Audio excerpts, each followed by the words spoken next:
बिस्मिल्लाहिर्रहमानिर्रहीम। आज हम पढ़ेंगे IELTS का टेस्ट 1 पैसेज 1 के question number 12 to 13। Last video में मैंने आपको पहले क्वेश्चन नंबर 1 to 7 क्लियर बताए हैं और उसके बाद मैंने 8 to 11 भी अपनी नेक्स्ट वीडियो में एक्सप्लेन किए हैं कि इसके आंसर्स आप किस तरह डिटेक्ट कर सकते हैं, किस तरह आप सिनोनियम को यूज़ करके अपना आंसर वेरीफाई भी कर सकते हैं कि आया अगर मैंने इस पैराग्राफ का आंसर बी लगाया है या ए लगाया है या सी लगाया है तो आया वो किस बेस पे है, कौन सा वर्ड जो है किसके वर्ड के कौन सा सिनोनियम उससे मैच कर रहा है। जैसे अगर इसकी बात की जाए तो यहाँ डिफरेंट फोर्स की बात की गई थी, बिटवीन डिफरेंट फोर्स की बात की गई थी, इसका सिनोनियम पैराग्राफ में यूज़ किया गया था। इसी तरह यहाँ पर अगर बात की जाए तो हाउ विजुअल इमेजेस की जगह उन्होंने कैमरा यूज़ किया गया था। इसी तरह narrowing the scope of research activity, how reproduce की जगह रेप्लिकेट, कॉपी, रिप्रोड्यूस की जगह यूज़ किया गया, इन्वेस्टिगेट की जगह मॉनिटर यूज़ किया गया, फंडेड की जगह फाइनेंसेस यूज़ किया गया और कैलकुलेटेड की जगह भी मॉनिटर यूज़ किया गया। तो इस तरह कई वर्ड्स यूज़ करके सिनोनियम का इस्तेमाल करके हमने किस तरह अपना क्वेश्चन 1 to 7 और 8 to 11 सॉल्व किया। अगर आपको इस दोनों क्वेश्चंस में कोई प्रॉब्लम है तो आप मेरी वीडियो सर्च कर सकते हैं। आपको पीछे इनका लिंक आपको डिस्क्रिप्शन में इसका लिंक भी मिल जाएगा और इसके अलावा भी आप सर्च करेंगे अगर पैसेज 1 ऑस्ट्रेलिया लिखकर स्टेज सपोर्ट सक्सेस लिखकर तो आपको मेरी वीडियोस मिल जाएंगी। अब हम आते हैं क्वेश्चन नंबर 12 और 13 पर। क्वेश्चन नंबर 12 और 13 की सबसे मेन और सबसे आसान चीज़ ये है कि आप सबसे पहले इस क्वेश्चन पे आते ही इसकी इंस्ट्रक्शन, इसके क्या किसी भी सवाल के ऊपर जो इंस्ट्रक्शन दी होगी आपका सबसे पहले काम यही है कि आप उस इंस्ट्रक्शन को समझें, गौर से पढ़ें और उसी को रिलेट करते हुए आप इस बात को क्लियरली समझ सकते हैं कि आया आपकी क्वेश्चंस के आंसर्स क्या हैं। जैसे यहाँ इंस्ट्रक्शन उन्होंने लिखी है कि choose no more than 3 words, आप 3 लफ्ज़ों से ज़्यादा का लफ्ज़ इसका आंसर नहीं सेलेक्ट कर सकते। इसी तरह उन्होंने कहा एंड और अ नंबर, और जो नंबर भी आप चूज़ करेंगे वो 3 लफ्ज़ों से मतलब 3 नंबर से ज़्यादा नहीं होना चाहिए। From the passage for each answer में आप एक नॉर्मल बात देखें, इस इंस्ट्रक्शन की सबसे अच्छी बात यह है कि इस इंस्ट्रक्शन में उसने आपको कहा कि नो द वर्ड्स और नंबर। तो इससे क्लियरली आप इस बात को अपने दिमाग में रखें कि आपका कोई ना कोई आंसर में मतलब नंबर भी आएगा और वर्ड भी आएंगे। अब ऐसे तो यहाँ पर 2 ही सवाल हैं तो 2 सवालों में से एक सवाल का आंसर वर्ड है और एक सवाल का आंसर नंबर है, लेकिन ज़रूरी नहीं है। अगर आपके पास आंसर्स 6 हैं 7 हैं तब भी अगर ऊपर उन्होंने नंबर का लफ्ज़ इस्तेमाल किया है तो ज़रूरी ये इस बात फिक्स है। आप अगर कई पैसेजेस को रिलेट करके देखेंगे तो आपको इस बात मानना पड़ेगा कि जहाँ नंबर वर्ड यूज़ किया होता है लाजमी तौर पर क्वेश्चंस में एक ना एक आंसर नंबर होता है।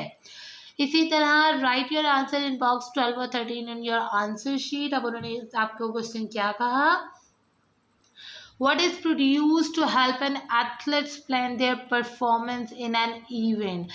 क्या प्रोड्यूस किया था उन्होंने मदद के लिए एथलीट्स के प्लान, किसके लिए, इवेंट की परफॉर्मेंस के लिए उन्होंने क्या प्लान किया था। पैराग्राफ ई के स्टार्ट में ही देख सकते हैं उन्होंने पैराग्राफ ई के स्टार्ट में आपको बताया well before a championship sports scientist and coaches start to prepare the athletes by developing a competition model.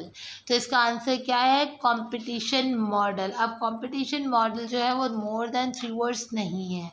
इसी तरह सेकंड क्वेश्चन जो उन्होंने आपसे कहा तो उसमें उन्होंने कहा बाय हाउ मच। अब ये हाउ का वर्ड ही देखकर आपको ये बात क्लियरली समझ आ रही होगी कि यहाँ नंबर आएगा। उन्होंने कहा by how much did some cyclist performance improve at the 1996 Olympic games. इसमें अगर आप देखें तो ये पैराग्राफ जो है एफ की 2 to 3 लाइन्स में। और एक और चीज़ है कि ये जो क्वेश्चन होता है ना इस तरह ये हमेशा सीक्वेंस में आते हैं। मतलब अगर आपके पास कोई इस तरह वन वर्ड आंसर्स हैं जिसमें आपने आंसर्स खुद लिखने हैं, वो हमेशा सीक्वेंस में आते हैं। अगर आपने पहला सवाल जो है वो पैराग्राफ ई में आया है तो नेक्स्ट आपने एफ में ही ढूंढना है। ये नहीं कि आप उसको पूरे पैसेजेस में ढूंढ रहे हैं और अपना टाइम वेस्ट कर रहे हैं। इसी तरह आप एफ की 2 to 3 लाइन देखें तो उन्होंने क्या कहा, at the Atlanta Olympic Games in 1996, these lies as much as 2% of cyclists। अभी हमने इस सवाल से ये अंदाज़ा लगाया था कि हमारे पास आंसर क्या आएगा, नंबर।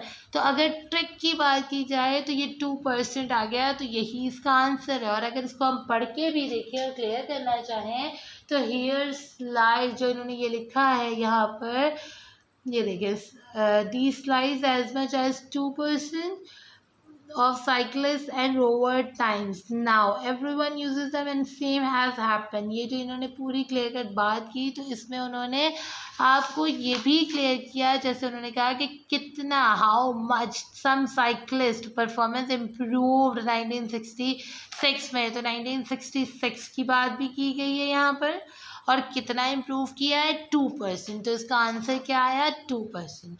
इसी तरह ये क्वेश्चन, इसमें तो उन्होंने सिर्फ क्वेश्चन 2 दिया है, लेकिन अगर ये 4 होते, 6 होते तो लाजमी ये एक सीक्वेंस में आते।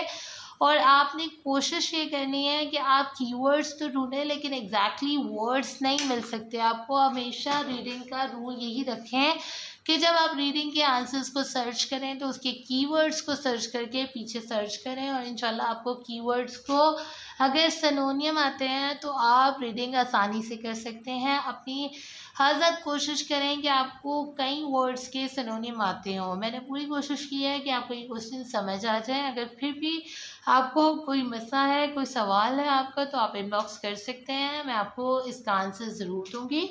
बाकी मेरी तरफ से मैंने अपनी पूरा 100% दिया है ताकि आपको समझ आ सके। बाकी आप मेरे चैनल को सब्सक्राइब कर दीजिएगा ताकि नेक्स्ट आपको वीडियोस जो भी होंगी वो आपको टाइम पे मिलती रहें। अल्लाह हाफ़िज़।